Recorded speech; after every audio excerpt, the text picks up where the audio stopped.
Okay, आज के जो हमारे टॉपिक है वो है टंग, पैलेट, लैरिंग्स, फेरिंग्स और थायराइड। ठीक है, ये जो छोटे छोटे टॉपिक्स रह गए हैं ना, इसको बस अब हम आज वाइंड अप करेंगे एनाटॉमी को।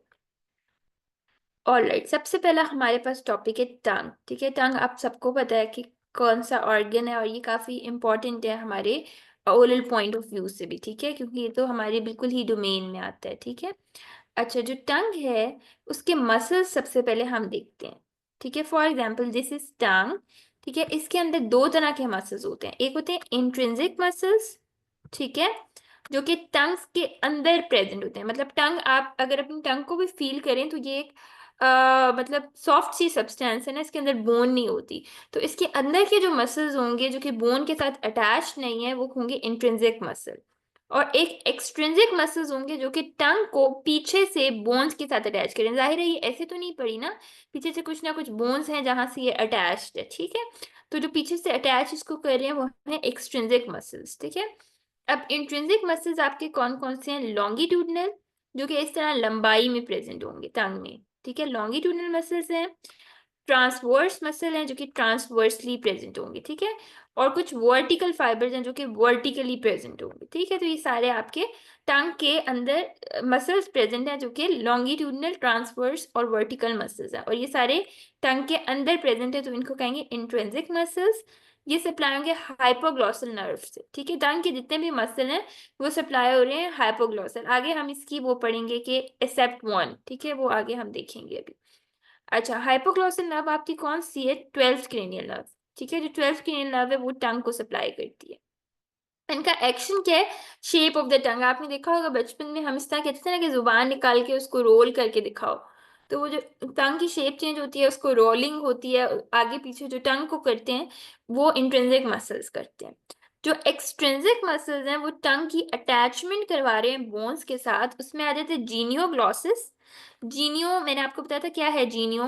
जीनियल ट्यूबरकल होता है मैंडिबल पे। मैंडिबल पे एक पॉइंट है जिसको कहते हैं जीनियल ट्यूबरकल, यानी कि टंग को मैंडिबल के साथ ये अटैच करवा रहा है आपका जीनियोग्लॉसिस मसल। ठीक है, और ठीक है, नेक्स्ट इज हायोग्लॉसिस। हायोग्लॉसिस क्या करा रहा है? हायोइड के साथ टंग को अटैच करवा रहा है पीछे से। ठीक है, स्टाइलोग्लॉसिस स्टाइलाइट प्रोसेस और टंग के दरमियान होता है। ठीक है, पैलेटोग्लॉसिस पैलेट और टंग को अटैच करवाता है। और अब ये चारों आपको ना नाम से ही पता चल रहे हैं कि अच्छा, जीनियोग्लॉसिस में मैंडिबल और टंग होगा, ओरिजिन इंसर्शंस पता लग गए आपको। ठीक है, और इनको भी हाइपोग्लॉसिस अप्लाई करती है।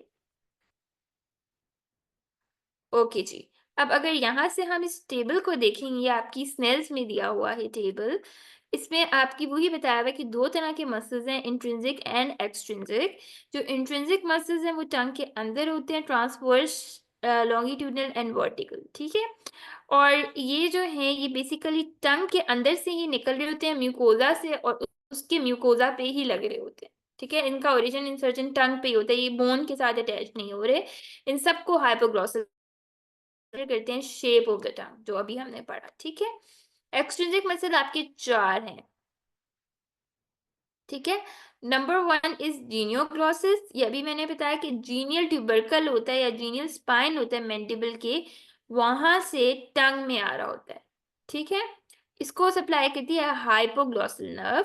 ये आपका जीनियोग्लॉसिस है ना, ये क्या करता है? टंग की प्रोट्रूजन करवाता है। जो हम जुबान बाहर निकाल सकते हैं ना मुंह से, वो जीनियोग्लॉसिस की वजह से है। ठीक है, हायोग्लॉसिस टंग को हायोइड बोन के साथ अटैच करवाता है। ये टंग को डिप्रेस कराता है क्योंकि पीछे से इसकी अटैचमेंट है ना। ये देखें आप, ब्लू में आपको यहाँ शो किया हुआ जीनियोग्लॉसिस ये। ठीक है, ये टंग को नीचे, ये मैंडिबल है, मैंडिबल के साथ अटैच करवा रहा है, और ये क्या कराता है? टंग की प्रोट्रूजन करवाता है। हायोग्लॉसिस ये नीचे से आपको हायोइड बोन के साथ अटैच करा रहा है, ये टंग को डिप्रेस कराता है। जो नीचे हमारे फ्लोर ऑफ द माउथ पे टंग बैठी होती है, लेटी होती है, डिप्रेस होती है, तो वो हायोग्लॉसिस की वजह से। स्टाइलोग्लॉसिस स्टाइलर प्रोसेस के साथ टंग को अटैच करवाता है। ठीक है, और ये टंग को ऊपर और पीछे लेके जाता है, जो हम रोल करके ऊपर और पीछे लेके जाते हैं ना, ये दिस इज पर्पल वन। ठीक है, ये स्टाइलर प्रोसेस है, इसके साथ अटैच करा रहा है, टंग को रोल करके ऊपर लेके जाएगा। ठीक है, नेक्स्ट इज पैलेटोग्लॉसिस। पैलेटोग्लॉसिस जो है वो पैलेट के साथ आपकी टंग को अटैच करता है। ठीक है, ठीक है, और इसको सप्लाई करता है फ्रिंजियल प्लेक्सिस। अच्छा, यहाँ पर ये इस तरह के एमसीक्यूज आते हैं जो कि आपकी डिफरेंट हो, मतलब आपको पता है कि टंग के सारे मसल्स को सप्लाई करिए 12 cranial nerve that is hypoglossal nerve except palatoglossus. Palatoglossus को सप्लाई करे फ्रिंजियल प्लेक्सिस। मैंने इसको इस तरह से याद किया था, P for palatoglossus, P for pharyngeal plexus. ठीक है, जो मसल पी से स्टार्ट हो रहा है उसको फ्रिंजियल प्लेक्सिस सप्लाई कर रहा है। फ्रिंजियल प्लेक्सिस आगे हम देखेंगे। फ्रिंजियल प्लेक्सिस आपकी जो 11th और क्रेनियल नर्व है और 10th क्रेनियल नर्व है, इनसे बनता है। 9 10 11 से बनता है बेसिकली फेरेंजियल प्लेक्सिस। ठीक है, तो ये उनसे सप्लाई हो रही थी, 12th क्रेनियल नर्व से सप्लाई नहीं हो रही। और ये भी टंग को क्या करती है, अपवर्ड और बैकवर्ड करती है, लाइक दैट ऑफ स्टाइलोग्लॉसस। ठीक है, और ओरोफ्रिंजियल इस्थिमस को नैरो डाउन करती है। जब हम ये जो खाना खा रहे होते हैं ना, तो जो वो नैरोइंग ऑफ इस्थिमस होती है आफ्टर फूड अंदर चला जाता है, तो वो पैलेटोग्लॉसिस से होती है। ठीक है, तो आई होप इस टेबल से काफी इजी हो गया होगा कि आपके टंग के दो तरह के मसल्स हैं। एक इंट्रिंसिक मसल्स है। इंट्रिंसिक मसल तो सिंपली हाइपोग्लॉसिस से सप्लाई हो रही है। ठीक है, और जो एक्सट्रिंसिक है उसमें पैलेटोग्लॉसिस जो है वो आपका फेरिंजियल प्लेक्सिस से सप्लाई हो रहा है, बाकी सारे हाइपोग्लॉसिस से सप्लाई हो रहे हैं। और फंक्शंस आपको पता होने चाहिए। जो आपका जीनियोग्लॉसिस है वो आपकी प्रोट्रूशन करवा रहा है टंग की। ठीक है, हायोग्लॉसिस नीचे डिप्रेस करवाएगा, और स्टाइलो और पैलेटोग्लॉसिस पीछे की तरफ लेके जाएंगे टंग को। ओके, अच्छा अब हम देखते हैं जी ब्लड सप्लाई। अभी तक हमने क्या पढ़ा, मसल्स पढ़े टंग के। ठीक है, मसल्स में हमने मसल भी पढ़ ली और साथ ही हमने नर्व सप्लाई भी देख चुके हैं। ठीक है, नर्व सप्लाई क्या है, सारे मसल्स ऑफ द टंग को हाइपोग्लॉसिक नर्व सप्लाई करती है, एक्सेप्ट दैट ऑफ द पैलेटोग्लॉसिस जिसको फेरेंजियल प्लेक्सिस सप्लाई करा। अच्छा, ये तो मसल्स की सप्लाई हो रही ना, एक सेंसरी सप्लाई भी होती है नर्व की, जो हम टंग की, वो हम आगे भी पढ़ेंगे। ठीक है, अच्छा ब्लड सप्लाई की बात की जाए तो आपके दिमाग में टंग का सोचते क्या आता है, कौन सी आर्टरीज को सप्लाई करेगी, लिंगुअल आर्टरी। ठीक है, तो लिंगुअल आर्टरी होगी, साथ मेन लिंगुअल आर्टरी सप्लाई करती है टंग को। बाकी कुछ और एसेसरी आर्टरीज भी होती हैं, जैसे कि tonsillar branch of the facial artery. जो आपकी फेशियल आर्टरी है ना, उसकी टॉन्सिलर ब्रांच, ये for example this is tongue, इसके साइड पे क्या होते हैं, टॉन्सिल्स होते हैं। ठीक है, तो उस जगह पे ये आ रही होती है और टंग को थोड़ा बहुत ये भी सप्लाई करती है। उसके अलावा असेंडिंग फेरेंजियल आर्टरी, ये 3 आर्टरीज। ठीक है, और वेन्स कौन सी है, इंटरनल जुगुलर वेन। ठीक है, जिसमें ये ड्रेन करती है। तो आपको ये याद करना है कि टंग की अगर आपसे कोई नर्व सप्लाई पूछे मसल्स की, तो सारे मसल्स को हाइपोग्लॉसल नर्व सप्लाई कर रही है, एक्सेप्ट दैट ऑफ पैलेटोग्लॉसिस जिसको फ्रिंजियल प्लेक्सिस सप्लाई कर रहा है। कोई ब्लड सप्लाई पूछ ले टंग की, तो lingual nerve is the main nerve, बाकी tonsillar branch of the facial nerve और असेंडिंग फ्रिंजियल आर्टरी, ये 3 सॉरी नर्व कह रही हूँ, lingual artery, tonsillar branch of the facial artery और असेंडिंग फ्रिंजियल आर्टरी, ये 3 आर्टरी सप्लाई कर रही है। लिम्फ ड्रेनेज इसकी कहाँ हो रही है, इंटरनल जुगुलर वेन में, वीनस ड्रेनेज सॉरी। अच्छा, लिम्फ ड्रेनेज मैंने आपको जब पहले भी हमने टंग पढ़ी थी, मैंने आपको बताया था कि अगर टिप ऑफ द टंग पूछेंगे तो सब मेंटल लिम्फ नोड्स होंगे। अगर ओवरऑल टंग पूछेंगे तो सब मैंडिबुलर लिम्फ नोड होंगे, और अगर पोस्टीरियर थर्ड पूछेंगे तो डीप सर्वाइकल लिम्फ नोड। जो टिप ऑफ द टंग है वो सब मेंटल लिम्फ नोड्स में ड्रेन करती है, जो हमने देखे थे ना चिन के एग्जैक्ट नीचे थे। फिर उससे पीछे सब मैंडिबुलर लिम्फ नोड्स थे, वहां पर आपकी बाकी की टंग ड्रेन करती है, और पोस्टीरियर टंग में deep cervical lymph nodes drain करते हैं। ठीक है, तो ये आपको टंग की छोटी छोटी चीजें जो है ना, इन टॉपिक्स की आपको पता होनी चाहिए, nerve supply, blood supply, lymphatic drainage, ये सारी। अभी हम पढ़ेंगे टंग की सेंसरी सप्लाई। मोटर सप्लाई तो हमने पढ़ ली कि सारे मसल को हाइपोग्लॉसल नर्व सप्लाई कर रहे हैं, एक्सेप्ट दैट ऑफ पैलेटोग्लॉसिस जिसको फेरिंजियल प्लेक्सस सप्लाई कर रहा है। अब टंग में कुछ सेंसेशंस भी तो होती है ना, जैसे टंग पे टच की सेंसेशन फील होती है, टंग पे टेस्ट फील होता है, तो वो कौन सी सप्लाई कर रही होगी, जो एंटीरियर टू थर्ड है। अब इसके लिए हम टंग को डिवाइड कर देते हैं दो पार्ट्स में, this is the anterior two third and this is the posterior. जो एंटीरियर टू थर्ड है उसको mandibular division of trigeminal nerve supply करती है, उसकी जो लिंगुअल नर्व है। ठीक है, हमने आपको याद है mandibular division of trigeminal nerve की फर्दर क्लासिफिकेशन पढ़ी थी, उसमें हमने कहा था inferior alveolar nerve, mylohyoid, lingual, buccal, ये सारी नर्व्स इसकी ब्रांचेस थी। ठीक है, तो आपकी ट्राइजेमिनल नर्व जो है इसको सप्लाई कर रही है। ठीक है, ये देखें लिंगुअल नर्व V3 की जो ब्रांच है वो इसको जनरल सेंसेशन प्रोवाइड कर रही है, और जो इसका टेस्ट सेंसेशन है वो कहाँ से आ रहा है, फेशियल नर्व की कॉर्डा टिम्पनी। कॉर्डा टिम्पनी जो है वो आपकी टेस्ट के लिए होती है। ठीक है, और पोस्टीरियर 1/3 को सप्लाई करती है ग्लॉसोफ्रिंजियल। ठीक हो गया। और दूसरी साइड पे मस्कुलर दिखाया हुआ है, तो और मसल्स हाइपोग्लोसिस से सप्लाई होंगे, एक्सेप्ट पैलेटोग्लोसिस जो कि आपकी सप्लाई होगा फेरिंजियल प्लेक्सिस से, जो 10th क्रेनियल नर्व से बनता है। ठीक है, तो ये आपका ओवरऑल जो है टंग की नर्व सप्लाई है। ठीक है, तो सबसे पहले हमने टंग के बारे में पढ़ा, टंग के हमने मसल्स देखे कि कौन कौन से मसल्स हैं, फिर हमने नर्व सप्लाई की। नर्व सप्लाई में हमने कहा मसल्स को सारों को हाइपोग्लोसिस सप्लाई कर रही है एक्सेप्ट पैलेटोग्लोसिस जिसको फ्रिंजियल प्लेक्सिस सप्लाई कर रहा है। फिर अगर सेंसरी नर्व सप्लाई देखें तो एंटीरियर 2/3 की जो आर्म टच वगैरह की सेंसेशन है वो कैरी हो रही है mandibular division of trigeminal nerve से, और जो टेस्ट की सेंसेशन है वो chorda tympany branch of facial nerve से कैरी हो रही है, और जो पोस्टीरियर 1/3 है उसको ग्लॉसोफ्रिंजियल नर्व सप्लाई कर रही है। ठीक है, आर्टरीज की बात की जाए तो आपकी lingual artery, tonsillar branch of facial artery और असेंडिंग फ्रिंजियल आर्टरी। वेन की बात की जाए तो इंटरनल जुगुलर वेन। ठीक है, और लिम्फेटिक ड्रेनेज में आपकी टिप जो है वो, अगर टिप का वर्ड स्पेसिफिकली आएगा तो सब मेंटल में। ठीक है, अगर वो ओवरऑल टंग पूछेंगे तो सब मैंडिबुलर में। ठीक है, और अगर posterior part of the tongue पूछेंगे डीप सर्वाइकल लिम्फ नोड्स में। ठीक है, टंग में से किसी का कोई क्वेश्चन तो नहीं है? टंग अच्छे से समझ आ गई है? जो क्वेश्चन इसमें से आते हैं सीपीएसपी में वो मैं आपको बता देती हूँ। ठीक है, जैसे कि मैंने कहा सीपीएसपी वाले वेरिएशन पूछते हैं, तो फॉर एग्जांपल वो आपसे पूछ सकते हैं कि सारी नर्व्स को हाइपोग्लोसिस सप्लाई करिए एक्सेप्ट विच मसल। ठीक है, तो आपका पैलेटोग्लोसिस होगा।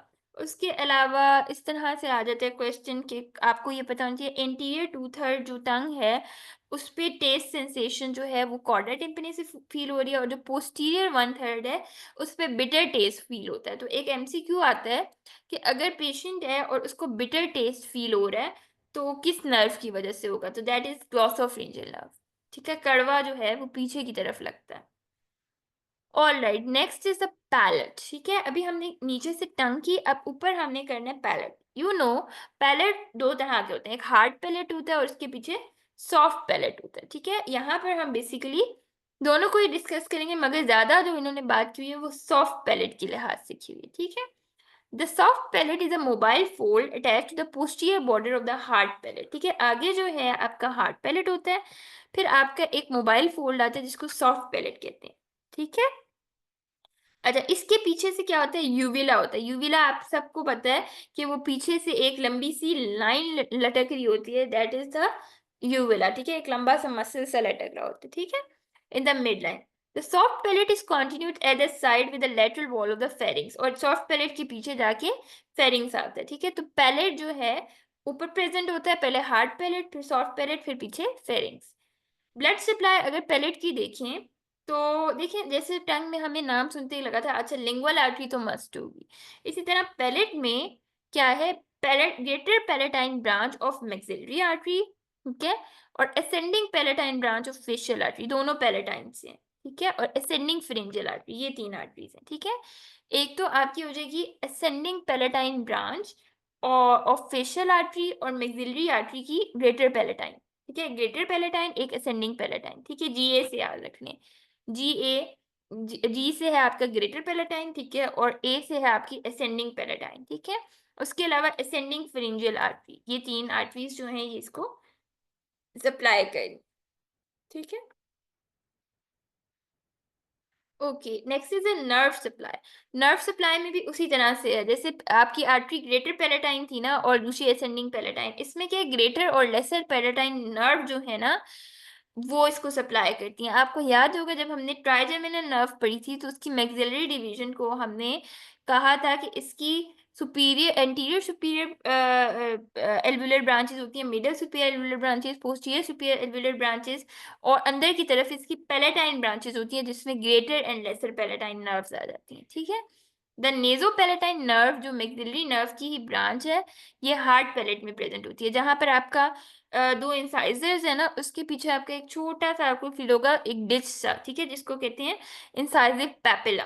ठीक है, उसके नीचे आपकी नेजोपैलेटाइन नर्व होती है। ठीक है, उसके आसपास होती है। ठीक है, अब आप क्लिनिकली हम इसको कैसे देख सकते हैं कि जब हम वो लगाते हैं अपर मैक्सिलरी टीथ में इन्फिल्ट्रेट करते हैं तो हम बकली बकली तो करते ही हैं, साथ में हम पैलेट पे भी लगाते हैं।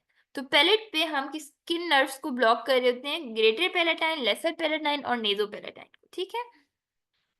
अच्छा, थ्रू द इंसाइजिव फोरामेन, ये जो नेजोपैलेटाइन है ये इंसाइजिव फोरामेन से एंटर करती है। द ग्लोसोफिंजियल नर्व जो है वो पीछे की साइड से, जैसे टंग को पीछे की साइड से ग्लोसोफिंजियल कर रही थी ना, इसी तरह पैलेट की भी पीछे की तरफ ग्लोसोफिंजियल करेगी, ठीक है।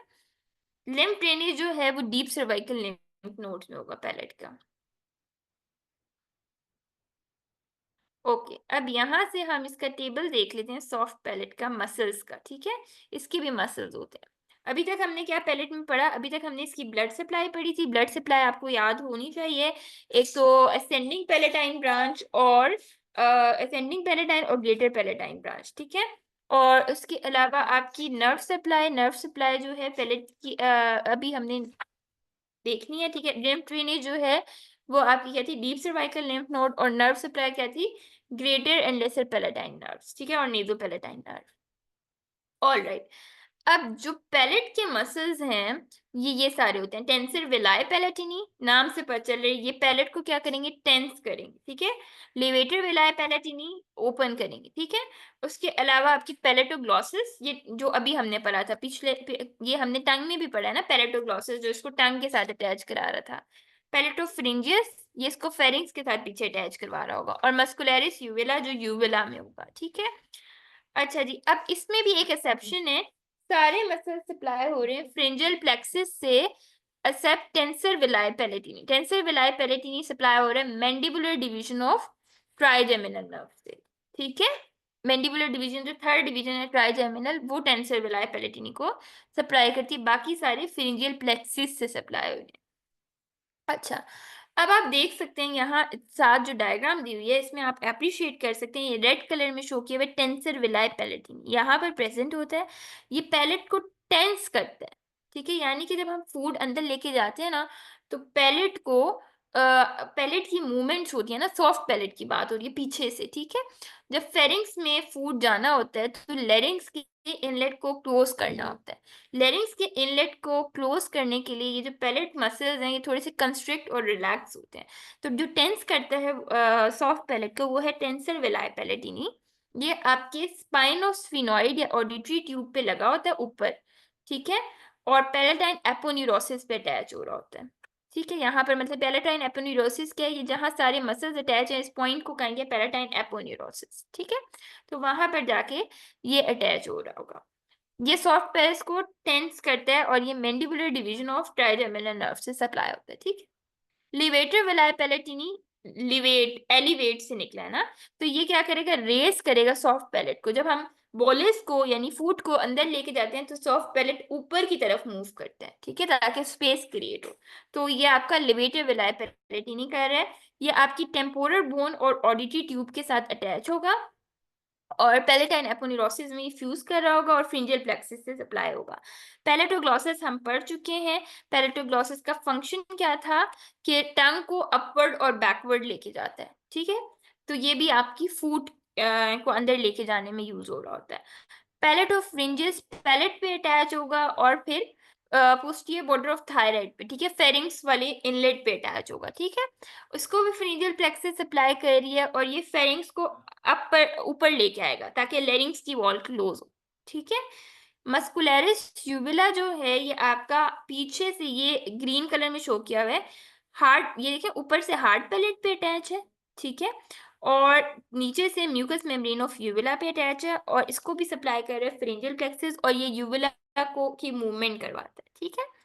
तो अब इन सारों में ना, अच्छा, कभी भी ओरिजिन इंसर्शन इसकी नहीं पूछते as such. Muscles of soft palate की कभी आई नहीं है इससे पहले, ठीक है। बट आपको नर्व सप्लाई पता होनी चाहिए कि सबको फ्रिंजियल प्लेक्सिस कर रहा है एक्सेप्ट टेंसर विलाय पैलेटिनी को, जिसको mandibular division of trigeminal nerve supply कर रही है।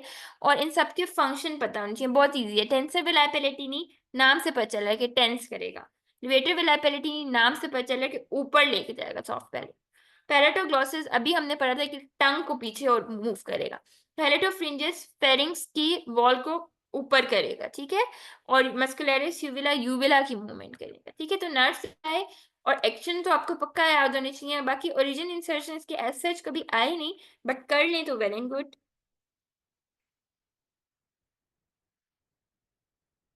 ठीक हो गया। अच्छा, अब पैलेट में से तो किसी का कोई क्वेश्चन नहीं है, टंग या पैलेट में से। पैलेट में हमने इसकी लिम्फ ड्रेनेज पढ़ी, जो कि हमने कहा डीप सर्वाइकल लिम्फ नोड में है। फिर हमने इसकी नर्व सप्लाई पढ़ी। नर्व सप्लाई जो इसकी मोटर नर्व सप्लाई है वो तो यही है कि सारे मसल्स को फ्रिंजियल प्लेक्सस सप्लाई करता है, एक्सेप्ट टेंसर वेलार पैलेटिनी, जिसको mandibular division of trigeminal supply करी। ठीक है। सेंसरी सप्लाई इसकी क्या थी? Greater and lesser palatine nerve और नेजो पैलेटाइन नर्व। ठीक है। उसके अलावा हमने ब्लड सप्लाई इसकी देखी थी, असेंडिंग पैलेटाइन और ग्रेटर पैलेटाइन ब्रांचेस। ठीक है। उसके अलावा हमने इसकी वीनस ड्रेनेज देखी थी। ठीक है। नहीं, बल्कि वीनस हमने इसमें नहीं देखी, वैसे भी ये भी इंटरनल जुगुलर वेन में ही ड्रेन करती है पहले। ठीक है। ओके जी, नेक्स्ट इज द फेरिंग्स। ठीक है। अब हमारा बस फेरिंग्स, लेरिंग्स, ट्रेकिया और थायराइड रह गया। फेरिंग्स की अगर बात की जाए तो अब हम आहिस्ता आहिस्ता पीछे मूव कर रहे हैं। देखिए, अभी हमने सबसे पहले क्या पढ़ा? टंग यहाँ थी, नीचे ऊपर क्या है? पैलेट है। ठीक है। पैलेट से जैसे ही हम यूविला क्रॉस करते हैं, यहाँ पर एक इनलेट आती है, फेरिंग्स। ठीक है। फेरिंग्स में फूड जाता है, वहां से होके नीचे जाता है। वहां से नीचे दो पाथवेज होती हैं, एक ईसोफेगस होता है, ईसोफेगस में फूड जाएगा, और लेरिंग्स होता है, लेरिंग्स में आपकी एयर जाएगी। ठीक है। लेरिंग्स में जाके उसके बाद आपका जो एयर है वो कहाँ एंटर करेगी? ट्रैकिया में, और फिर वहां से लंग्स में जाएगी। ठीक है। तो ये आपकी टोटल इस तरह से पाथवे बन रही होती है। ठीक हो गया। अच्छा जी, फेरिंग्स की अगर बात की जाए तो फेरिंग्स आपका मैं बता चुकी हूँ, ये एक पाथवे है जो कि डायरेक्ट लीड करती है ईसोफेगस या लेरिंग्स में। खाने खाने की बात होगी तो ईसोफेगस में जाएगा, एयर की बात होगी तो लेरिंग्स में जाएगा। ठीक है। अच्छा, फेरिंग्स के मसल्स हम देख लेते हैं, या आई थिंक यहाँ पर अगर इंट्रो है। ऑलराइट, फेरिंग्स के मसल्स जो हैं ये कौन कौन से हैं? ठीक है। अच्छा, एक तो आपने सबसे पहले इसमें भी इरेगुलरिटी देखनी है कि सारे मसल्स को सप्लाई करिए फ्रिंजियल प्लेक्सिस, एक्सेप्ट ग्लॉसो एक्सेप्ट स्टाइलोफ्रिंजियस, जिसको ग्लॉसोफ्रिंजियल नर्व सप्लाई कर रही है। ठीक है। बाकी सबको फ्रिंजियल प्लेक्सिस सप्लाई कर रहे हैं। अच्छा, अब जो फेरिंग्स है इसका सबसे पहला मसल है सुपीरियर कंस्ट्रिक्टर। ठीक है। सुपीरियर कंस्ट्रिक्टर जो है वो सबसे ऊपर प्रेजेंट होता है, फिर इसके नीचे मिडिल कंस्ट्रिक्टर होता है, उसके नीचे इंफीरियर कंस्ट्रिक्टर होता है। ये तीन कंस्ट्रिक्टर्स होते हैं जो फेरिंग्स की पाथवे को कंस्ट्रिक्ट करते हैं। ठीक है। अभी यहाँ से भी हम देख लेते हैं साथ साथ डायग्राम से। यहाँ पर आपको शो किया हुआ ब्लू कलर में इंफीरियर कंस्ट्रिक्टर, ठीक है, ग्रीन कलर में सुपीरियर कंस्ट्रिक्टर। ठीक है। तो ये आपके मसल्स होते हैं, इधर भी शो किया होगा। ये इंफीरियर कंस्ट्रिक्टर है, ये मिडिल कंस्ट्रिक्टर है, और ये सुपीरियर कंस्ट्रिक्टर है। इस तरह कंस्ट्रिक्टर्स प्रेजेंट होते हैं इसके अंदर। ठीक है। अब इनका काम क्या होता है? तीनों को सप्लाई करेगी फ्रिंजियल प्लेक्सिस। ठीक है। काम क्या है सुपीरियर कंस्ट्रिक्टर का? ये सॉफ्ट पैलेट को क्लोज करेगा, नेजल फेरिंग्स को क्लोज करेगा, एंड बोलस को डाउन लेके जाएगा। ठीक है। ये फेरिंग्स है ना, फॉर एग्जांपल। ठीक है। यहाँ पर था सॉफ्ट पैलेट। ठीक है। अब हमने क्या करना है? खाने को अंदर लेके जाना है, बट लेरिंग्स में नहीं लेके जाना। तो ये फेरिंग्स को कंस्ट्रिक्ट करेगा कि लेरिंग्स की तरफ खाना ना जाए। ठीक है। इसी तरह मिडिल कंस्ट्रिक्टर क्या करेगा कि जो खाना है उसको नीचे लेके जाएगा, और इंफीरियर कंस्ट्रिक्टर भी कंस्ट्रिक्ट करेगा और खाने को नीचे लेके जाएगा इसोफेगस तक। ठीक है। तो इनका काम ये होता है। ठीक है। तीनों को आपके फ्रिंजियल प्लेक्सिस सप्लाई कर रहे हैं। जो सुपीरियर कंस्ट्रिक्टर है वो मीडियल टेरिगोइड प्लेट, टेरिगोइड हैमुलस और टेरिगोमैंडिबुलर लिगामेंट से निकलेगा, मैंडिबल से। ठीक है। ये एक दफा आया हुआ है, सुपीरियर कंस्ट्रिक्टर का ओरिजिन आया हुआ है कि कहाँ से निकलते हैं? मीडियल टेरिगोइड प्लेट से। ठीक है। जहां पर टेरिगोइड होता है ना कान के पीछे, ठीक है, उस जगह से ये निकलता है, और ये अटैच होता है pharyngeal tubercle of occipital bone के साथ। ठीक है। ये फेरिंजियल, यहाँ पर फेरिंग्स के अंदर एक ट्यूबरकल होता है। ठीक है। एक छोटी सी लाइन सी होती है, उसके साथ ये अटैच हो रहा होता है। ठीक है। मिडिल कंस्ट्रिक्टर आपका स्टाइलोहयोइड से निकलेगा। ठीक है। और ये आपकी ये भी फ्रिंजियल राफ्ट पे अटैच होगा, मतलब एक लाइन है उसी के साथ अटैच हो रहे हैं। और जो आपका इंफीरियर कंस्ट्रिक्टर है वो थायराइड कार्टिलेज से निकला या क्रीकोइड कार्टिलेज से निकला, और राफ्ट पे अटैच हो। अभी तक हमने कंस्ट्रिक्टर्स पढ़े हैं, इसको हम यहाँ डायग्राम से डिस्कस करते हैं। अब देख सकते हैं दिस इज सुपीरियर कंस्ट्रिक्टर। ठीक है। यहाँ पर ऑसिपिटल बोन की एक पतली सी लेयर आ रही होती है। ठीक है। ट्यूबरकल आ रहा होता है, उसके साथ ये अटैच होता है, और ये आता कहाँ से? टेरिगोइड प्रोसेस से। ठीक है। यहाँ पर ये देखिए, ये है ना, यहाँ पर टेरिगोइड बोन होगी, पीछे से आएगा। ठीक है। उसके बाद जो मिडिल कंस्ट्रिक्टर है वो स्टाइलॉइड प्रोसेस से आएगा, और ये आपका क्या है? फ्रिंजियल राफ है, वहां से अटैच होगा, और इंफीरियर कंस्ट्रिक्टर थायराइड वाली जगह से निकलेगा। ठीक है, यहाँ पर भी यही शो किया हुआ है कि आपका सुपीरियर कंस्ट्रक्टर है, ठीक है, यहाँ पर टेरिगोइड बोन होगी उसके साथ अटैच होगा। मिडिल कंस्ट्रक्टर स्टाइलॉइड प्रोसेस के साथ अटैच होगा, ठीक है, और इंफीरियर कंस्ट्रक्टर जो है ये देखें, ये आगे ये थायराइड है, थायराइड के साथ अटैच होगा, ठीक है। तो ये आपको ओरिजिन इंसर्शंस हो गए, ठीक है। उसके अलावा हमने तीनों की नर्व सप्लाई देखी, फ्रेंजियल प्लेक्सिस ये है, ठीक है, और तीनों का काम मेनली ये कि खाने को नीचे लेके जाना, बोलस की डाउनवर्ड मूवमेंट करना। ऑलराइट, नेक्स्ट इज आपका क्रीकोफ्रिंजिस, ठीक है। क्रीकोफ्रिंजिस नाम से पता चला क्रीकोइड कार्टिलेज से स्टार्ट होगा, ठीक है, और फेरिंग्स में जाएगा, ठीक है, और ये आपके इंफीरियर कंस्ट्रक्टर के ही लोअर पोर्शन में होता है, ठीक है, और ये क्या करता है, फेरिंग्स के लोअर एंड पे बस एक कंस्ट्रक्टर है, तो ये भी बेसिकली फूड की डाउनवर्ड मूवमेंट में ही हेल्प कर रहा होता है। स्टाइलोफ्रिंजेस, अभी मैंने बताया कि एक मसल ऐसा है जिसको फेरिंजियल प्लेक्सिस सप्लाई नहीं कर रही और ग्लोसोफ्रिंजियल कर रही है, वो स्टाइलोफ्रिंजेस है, नाम से पता चल रहा है स्टाइलॉइड प्रोसेस से निकलेगा और फेरिंग्स पे जाके अटैच होगा। ये लेरिंग्स को अपवर्ड मूव करवाता है, ठीक है, ऊपर की तरफ लेरिंग्स को मूव कराएगा ताकि फूड उसके अंदर ना आ जाए, ठीक है। साल्पिंगो फ्रिंजेस, साल्पिंगो फ्रिंजेस ऑडिटरी ट्यूब से निकलेगा और जाके पेलेटोफ्रिंजेस पे लगेगा, इसको भी फ्रिंजियल प्लेक्सिस सप्लाई करती है और ये भी फेरिंग्स को एलिवेट करता है, ठीक है। पैलेटोफ्रिंजेस जो है अभी हमने पहले भी पढ़ा था, पैलेटोफ्रिंजेस क्या करता है, पैलेट से निकला है, थायराइड पे जाके लगा है और ये फेरिंग्स को ये भी ऊपर मूव करता है। अब मेन जो चीजें इसमें से आती हैं वो आपको ये पता होना चाहिए, सबसे पहले तो कि सब मसल्स ऑफ द फेरिंग्स को सप्लाई कर रही है फेरिंजियल प्लेक्सिस अदर देन स्टाइलोफ्रिंजेस, ठीक है, जिसको सप्लाई कर रही है ग्लोसोफ्रिंजियल नर्व, ठीक है।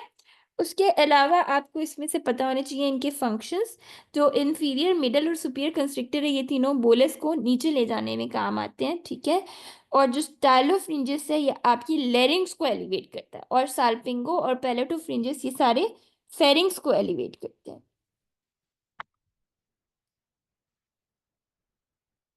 ओके, तो यहाँ पर ये डायग्राम शो की हुई है इसी की कि फेरिंग्स कहाँ पर प्रेजेंट है, आपके पीछे। फेरिंग्स होते भी तीन तरह के, एक होता है ओरोफेरिंग्स जो ओरल कैविटी के पीछे होता है, एक होता है नेजोफेरिंग्स जो नेजल कैविटी के पीछे होता है, ठीक है।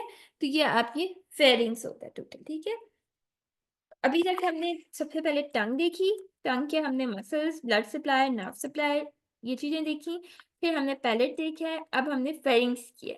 Now we are going to study larynx, ठीक है, जो कि आपका वॉइस बॉक्स भी खिलाता है, वॉइस प्रोड्यूस करवाता है और एयर की पासेज वे है। फिर हम ट्रैकिया देखते हैं एंड देन थायराइड, पैराथायराइड।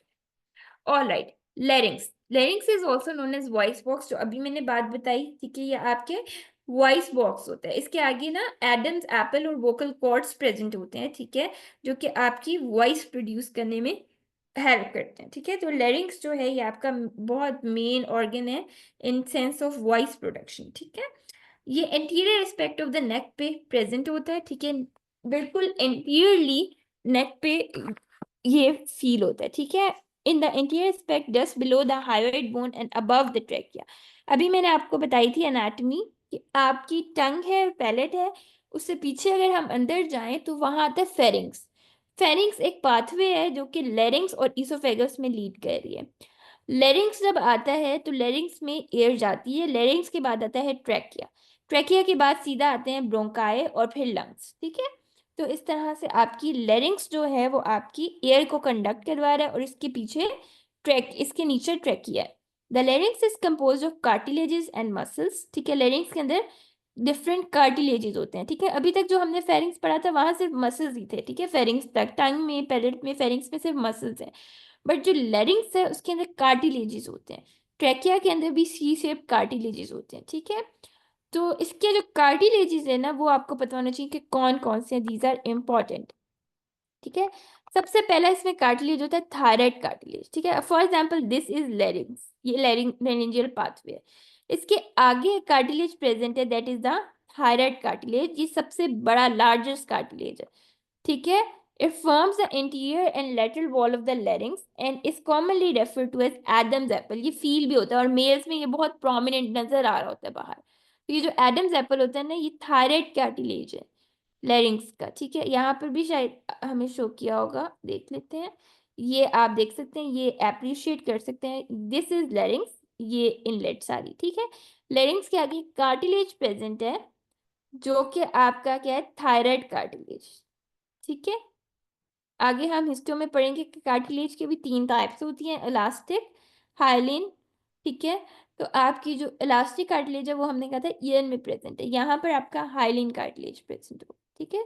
तो थायराइड कार्टिलेज आपका आगे प्रेजेंट होता है, उसको एडम्स एप्पल भी कहते हैं, ये सबसे लार्जेस्ट है। थायराइड के नीचे ये सी शेप कार्टिलेज प्रेजेंट है, इसको कहते हैं क्रीक्वाइड कार्टिलेज, ये एग्जैक्टली थायराइड के नीचे है, ठीक है। अभी हम पीछे से थ्योरी पढ़ते हैं फिर बताती हूँ। अच्छा, थायराइड कार्टिलेज लार्जेस्ट है, ये आपको समझ आ गया कि एडम्स एप्पल भी इसको कहते हैं, और ये सबसे आगे प्रेजेंट होता है। नेक्स्ट इज अ क्रीक्वाइड कार्टिलेज, जो अभी मैंने बताया, ये शी शेप्ड या इसको रिंग शेप कार्टिलेज भी कहते हैं। ये थायराइड के पीछे situated inferior to the thyroid cartilage. Cricoid cartilage जो है वो एक रिंग बनाता है, मैंने अभी बताया ना, सी शेप्ड या रिंग शेप कार्टिलेज होता है ट्रैकिया के around and provide structure support to the larynx. Next is epiglottis. Epiglottis tongue के एग्जैक्टली पीछे ऊपर की साइड पे यहाँ पर एक एपिग्लॉटिस प्रेजेंट होता है, जो कि लैरिंग्स की इनलेट में प्रेजेंट होता है, ठीक है। और जो एपिग्लॉटिस है वो इस तरह का होता है, लीफ शेप होता है, ठीक है। ये ग्लॉटिस के ऊपर होता है। ग्लॉटिस क्या है, वोकल कॉर्ड्स की ओपनिंग, ठीक है। एक पॉइंट जा रहा होता है, मैंने बताया था ना कि ईसोफेगस में खाना जाना है, इसमें आपकी एयर जानी है लेरिंग्स में, ठीक है। इन दोनों के दरमियान एक ओपनिंग है, दैट इज ग्लॉटिस। ग्लॉटिस क्या है कि ये आपकी वोकल कॉर्ड्स की ओपनिंग है, ठीक है। जब आपका खाना अंदर जा रहा होता है तो ग्लॉटिस, एपिग्लॉटिस, ग्लॉटिस यानी ओपनिंग के ऊपर आ जाता है, उसको बंद कर देता है ताकि खाना वोकल कॉर्ड्स की तरफ ना जाए, ठीक है। Epiglottis is a leaf-shaped cartilage that functions to prevent food and liquids from entering the airway during swallowing by covering the glottis. जो अभी मैंने बताया कि glottis को cover करता है epiglottis, ताकि खाना वगैरह उधर ना जाए।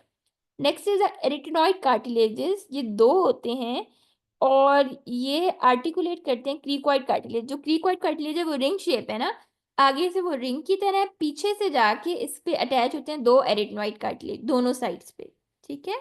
और ये आपकी वोकल कॉर्ड्स की मूवमेंट्स को कंट्रोल करते हैं, ठीक है, और वॉइस प्रोडक्शन में हेल्प करते हैं। अब अगली डायग्राम से ना हम सारे देख लेते हैं एक दफा।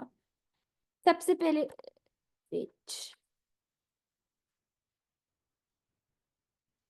अच्छा जी, सबसे पहले इन्होंने सामने से व्यू दिखाया हुआ है, इसमें आप एप्रिशिएट कर सकते हैं, दिस इज थायराइड कार्टिलेज और एडम्स एप्पल जो कि सबसे बड़ा है, ठीक है। दिस इज क्रीक्वाइड कार्टिलेज जो कि रिंग शेप्ड है। पीछे से अगर आप देखें तो ये देखें, ये क्रीक्वाइड कार्टिलेज है, ठीक है, सॉरी ये क्रीक्वाइड कार्टिलेज है, ठीक है, जो कि रिंग शेप्ड है, ठीक है। उसके अलावा हमने एक और चीज पढ़ी, एपिग्लॉटिस, ठीक है। ये पीछे से अगर ये देखें, ये लीफ शेप एपिग्लॉटिस है।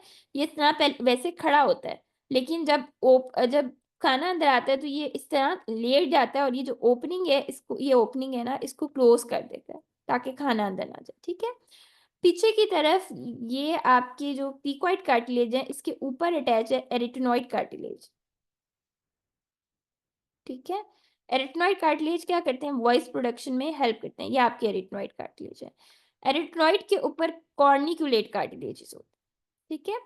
तो यहाँ पर अगर हम देखें तो ये दिखाया हुआ है, इन्होंने हायोइड बोन है, उसके पीछे एपिग्लोटिस है, ठीक है। ये आपकी आगे से थायराइड की मेम्ब्रेन है, ठीक है, ये थायरोहायोइड मेम्ब्रेन होती है जो कि थायराइड कार्टिलेज के साथ अटैच होती है, ठीक है। उसके अलावा ये पीछे जो है ये वोकल कॉर्ड्स प्रेजेंट होते हैं, उसके ऊपर उसके साथ एरिथनॉइड कार्टिलेज प्रेजेंट होते हैं। हमने कहा ना, एरिथनॉइड जो है वो वोकल कॉर्ड को टेंस करते हैं और वॉइस प्रोडक्शन करते हैं। फिर कॉर्निकुलेट कार्टिलेज प्रेजेंट है, ठीक है। और ये आपका क्रीको थायराइड लिगामेंट है, नीचे क्रीकोइड कार्टिलेज है, और फिर नीचे ट्रैकिया, ठीक है। तो ये सारे आपके पार्ट्स होते हैं इसके। अभी आगे भी हमने कॉर्निकुलेट कार्टिलेज पढ़ना है, वो भी हमने नहीं पढ़ा।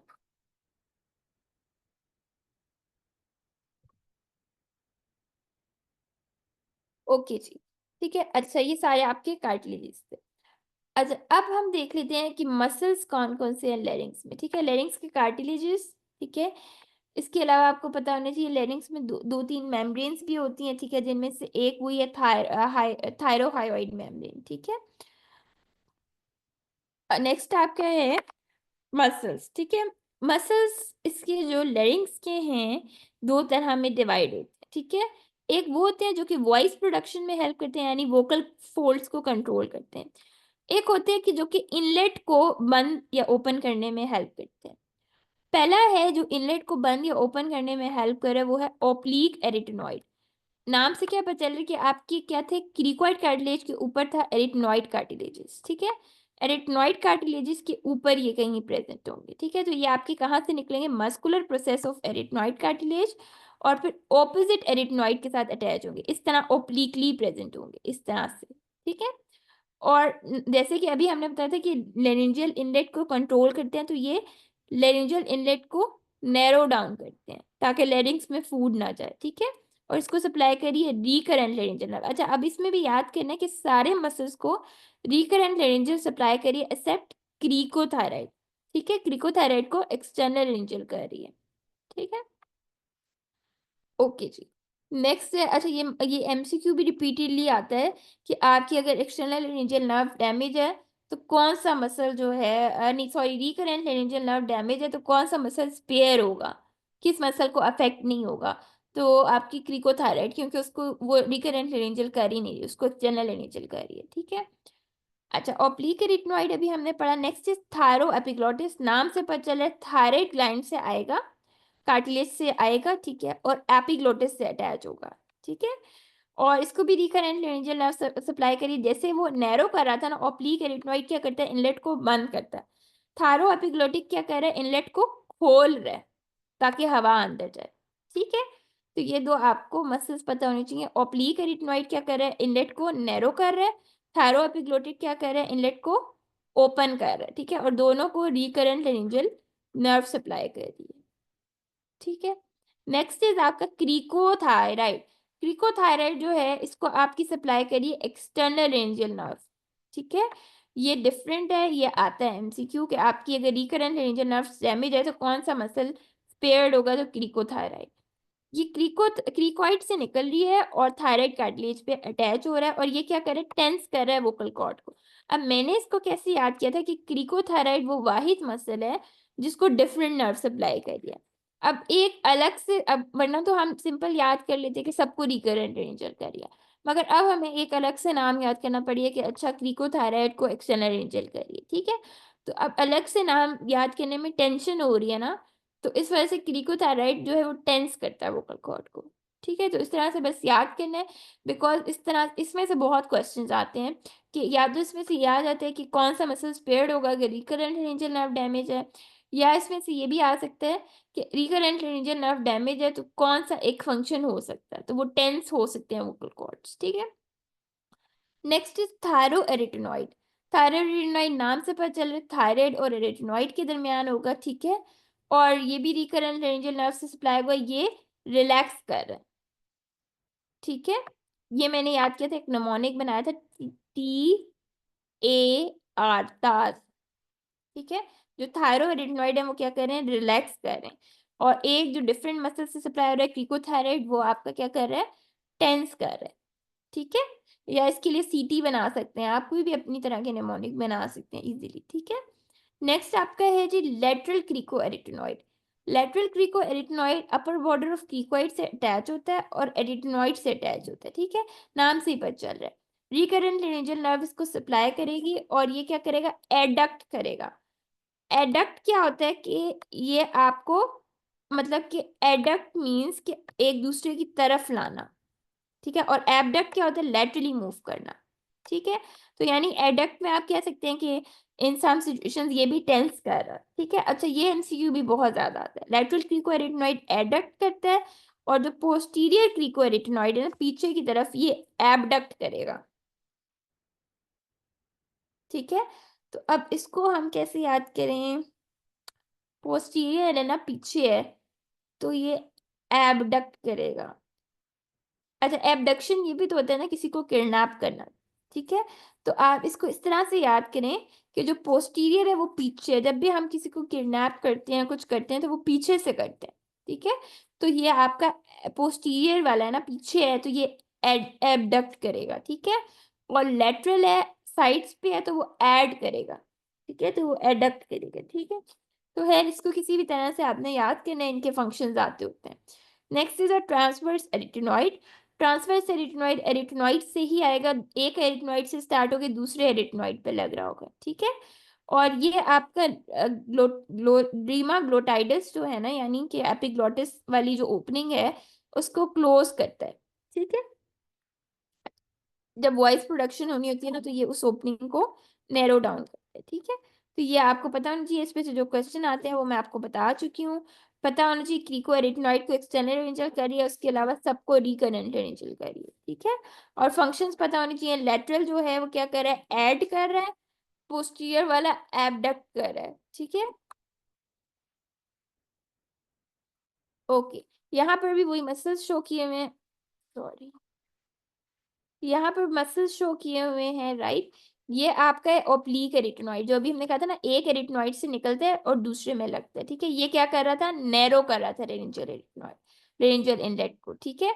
ये है पोस्टीरियर क्रीको एरिटेनॉइड, पीछे से मैंने कहा था क्या करते हैं, एबडक्ट करते हैं, तो ये एबडक्ट करवाएगा, ठीक है।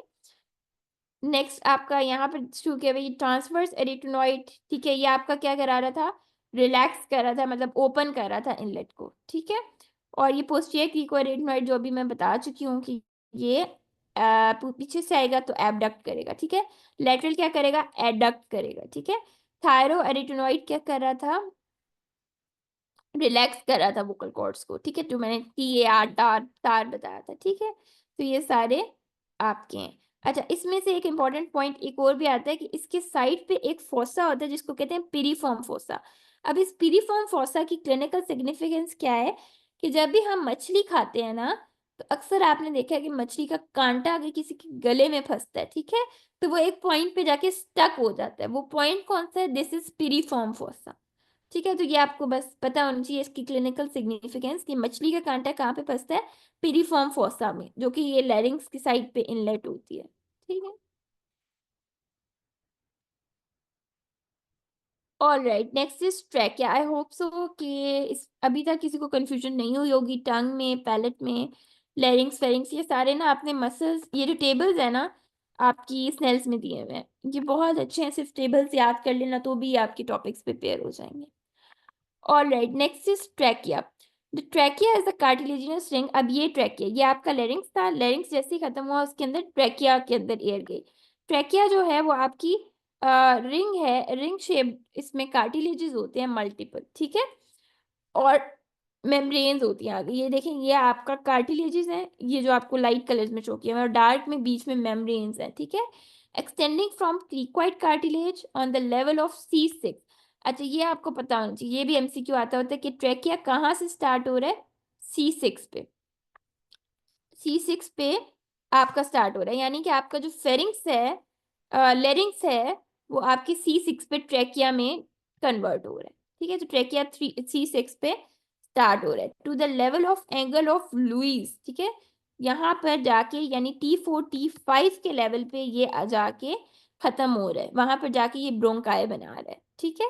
तो आपको ये दोनों पॉइंट पता होने चाहिए कि ट्रैकिया कहाँ से स्टार्ट हो रहा है और कहाँ एंड हो रहा है। C6 पे स्टार्ट हो रहा है और T4 T5 पे एंड हो रहा है।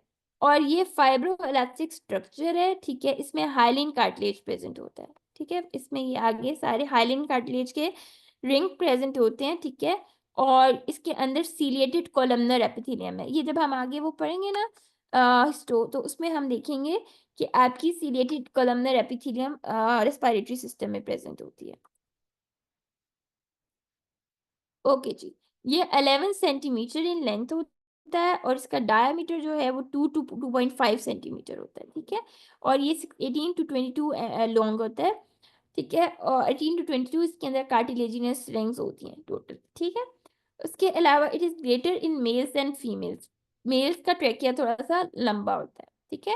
अगर ट्रैकिया की रिलेशंस देखें तो इसके पीछे ईसोफेगस होता है, जो लेरिंग्स है, सॉरी फेरिंग्स है, वो डिवाइड हो रहा था ना ईसोफेगस और लेरिंग्स में, ठीक है। तो आगे की तरफ लेरिंग्स होगा, पीछे की तरफ ईसोफेगस होगा, ठीक है। लैटरली इसके नेक प्रेजेंट है, और नेक की आर्टरीज जैसे कि common carotid arteries, thyroid glands के लोब्स, ठीक है, इंफीरियर थायराइड आर्टरीज और रिकरेंट लेरिंजियल नर्व्स प्रेजेंट है, ठीक है। ओके, तो ट्रैकिया में जो पॉइंट आते होते हैं वो मैंने आपको बताया कि इसका एक्सटेंट आपको पता होना चाहिए, C6 से लेके T4 T5 तक जाता है, ठीक है।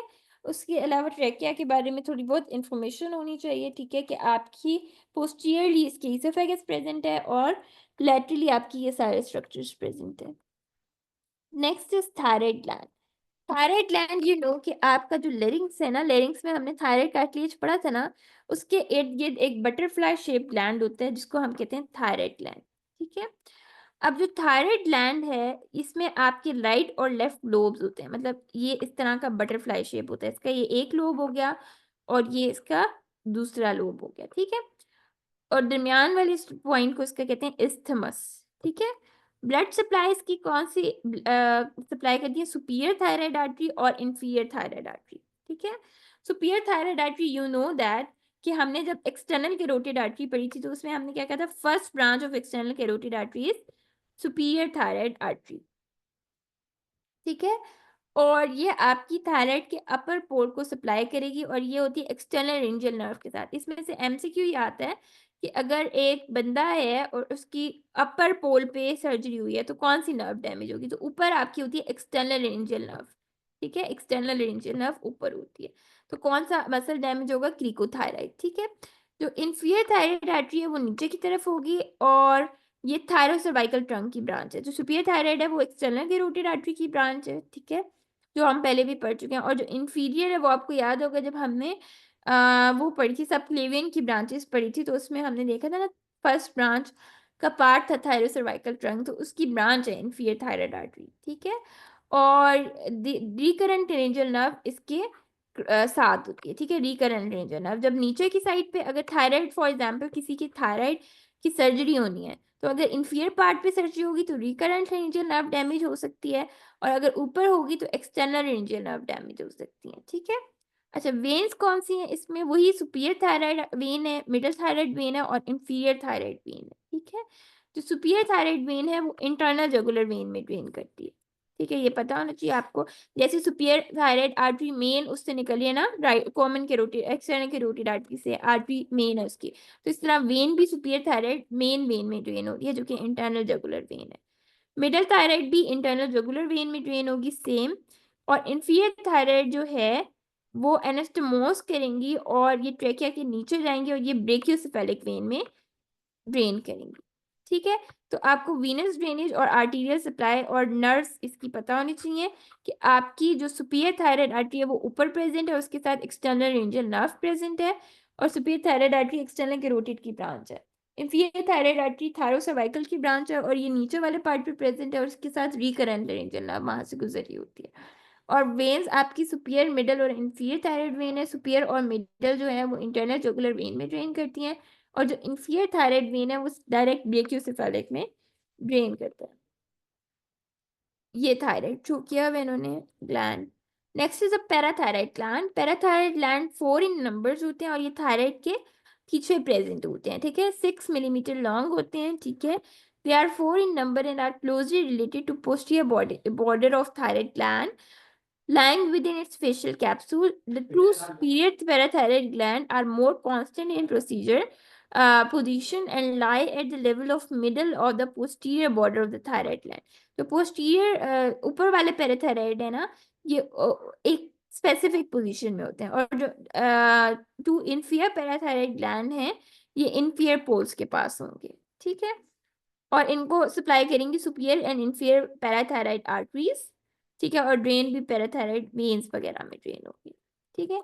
अब ये जो टॉपिक है ना, ये आपने लाजमी इसको थोड़ा बहुत गो थ्रू करना है, उससे एसके ईशा नोट से और सेल्स से, ठीक है।